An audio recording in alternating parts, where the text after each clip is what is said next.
જો ગાઈસ આ છે ખુફિયા રસ્તો। જો આ બધા ખુફિયા રસ્તા ખુફિયા જો જોઈ લો।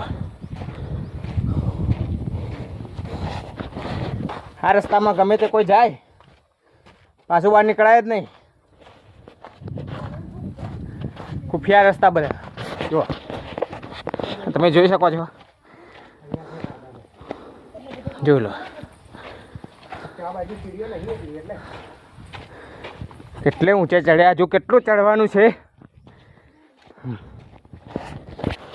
સાસ ચડી ગયો હજુ પાછું ઉતરવાનું આવ્યું છે। અહીંથી ઉતરીને પછી પાછું પેલી બાજુ ચડવાનું છેક જવાનું ત્યાં। જો હજુ કેટલું બધું ઊંચું ચડવાનું છે, બહુ ચડવાનું છે હજુ તો। તાપ બી જુઓ।